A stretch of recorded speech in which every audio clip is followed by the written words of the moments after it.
Hi, Dr. Marcia here, and today I want to talk about loneliness and isolation in the time of COVID.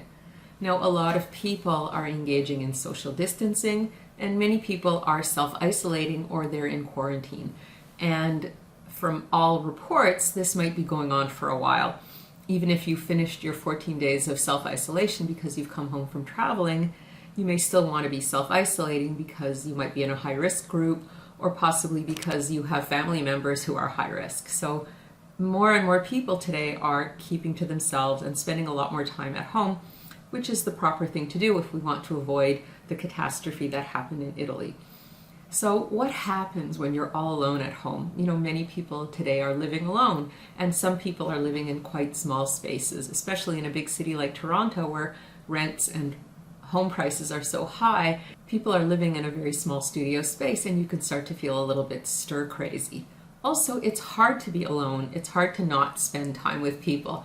You know, a lot of studies have shown that it's different to be in the presence of another human being than it is to be online with them or even on the phone. But unfortunately, right now, we don't really have that choice. Unless you're living with somebody and you're isolating with them, you know, if you're on your own, you're going to be on your own, and it might be for a while. So what do? Well, I think you have to think very seriously about your new reality. And loneliness and isolation is going to be a part of that, unfortunately. But, you know, all is not lost. There are things that you can do, but you have to recognize that you're going to be in this for the long run. This is not a quick fix. This is not a quick situation. This is an unfolding, evolving situation that might take several months to resolve. Okay, so having said that, here you are on your own. You're feeling lonely, you're feeling isolated, you're feeling sad, you're feeling scared. What do? Well, I think that a few things are important. Number one, you have to take really good care of yourself. Make sure that you take care of your physical well-being, but also your emotional well-being. Try to get enough sleep, try to eat healthy food, and try to do a little bit of calming exercise like some yoga or some stretches, or even if you have a treadmill at home or a skipping rope, you can do some aerobics just to kind of blow off some steam. The other thing you want to do is, if you can, if it's something that you're comfortable with, do a little bit of meditation just to help you calm down and find that inner peace. If you don't know how to meditate, there are a lot of apps available, and I'm sure there are even more now with what's going on in the world. So go to your phone, download an app, try meditating. And also you can do some breathing exercises. Those are also very helpful. So getting good sleep, eating good food, making sure you do some gentle exercise and do some meditating, all of that's going to help you feel better.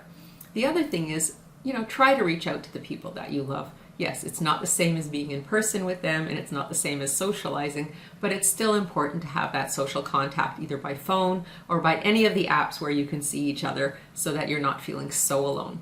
And reach out not just for you, but for them as well, because they may be feeling very similarly. There may be people who are even more lonely than you. Don't forget the elderly people and people who are sick or unwell, either because of COVID or because of some other reasons. Those people also need your connections. And when you reach out to them, you're going to feel better too. So this being interconnected is really important. Whether we're reaching out because we feel lonely or we're reaching out because someone else is feeling lonely, everyone's going to benefit from that.